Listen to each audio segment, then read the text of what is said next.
Պարոն Փաշինյան, ձեր քաղաքական հակառակորդները, ովքեր Ռուսաստանի Դաշնության հետ ինչ-որ ձևով կապ ունեն, ձեր թիմակիցները իրենց անվանում են ԿԳԲ-ի գործակալ կամ առնվազն ակնարկում են։ Վերջերս հրապարակվեց փաստաթուղթ, որից երևում է, որ ձեր եղբայրը Ռուսաստանի Դաշնության քաղաքացի է։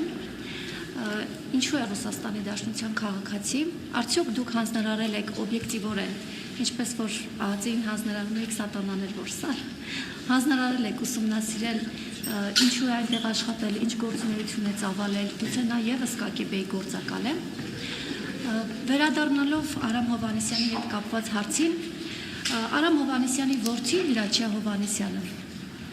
քաղաքացիական պայմանագիր կուսակցությունով մասնակցելու է ընտրությունների պատգամավորական,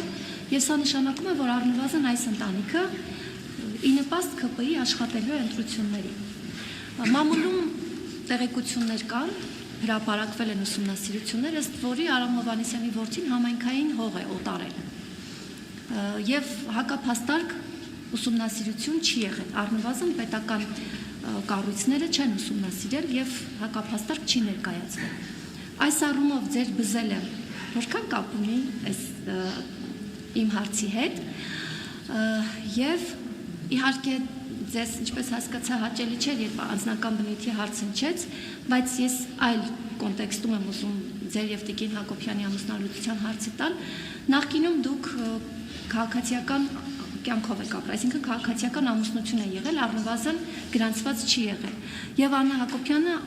ապրել է կառավարական ամառանոցում։ Հայաստանի Հանրապետության օրենքը թույլ տալիս է, որ քաղաքացիական կյանքով ապրող ամուսինները միասին գտնվեն կառավարական ամառանոցում եւ պետական բյուջեի միջոցների հաշվին այնտեղ ապրեն։ Շնորհակալ եմ։ Օրենքի հետ կապված թող իրավաբանները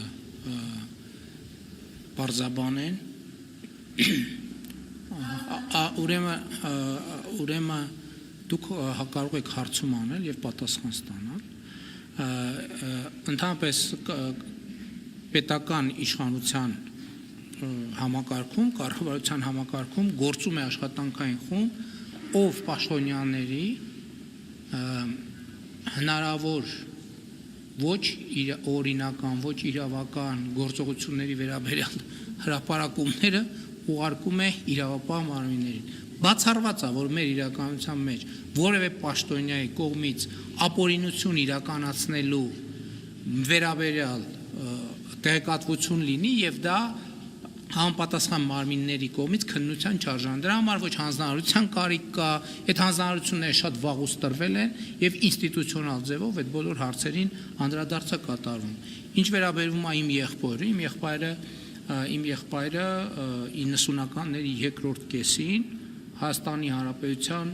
100,000-ավոր քաղաքացիների նման արտագաղթել է Հայաստանից եւ ապրել է Հայաստանում։ Իմիջիայլոց այդ թեման քանի որ շատ է շոշափվում նաեւ ասում են, որ ընտրությունների ժամանակ Ռուսաստանից մարդկանց են բերելու եւ այլն եւ այդպես շարունակ, որ մեր դեմ քվեարկեն, նույնիսկ կոչեր են հնչում, որ չգիտեմ օրենսդրական փոփոխություններ արվեն, դա այլ թեմա է, բայց ես համոզված եմ, որ եթե այդ խաղովակով մարդիկ գալու են, այդ մարդկանց ճնշող մեծամասնությունը քվեարկելու է քաղաքացիական պայմանագիր կուսակցության օգտին,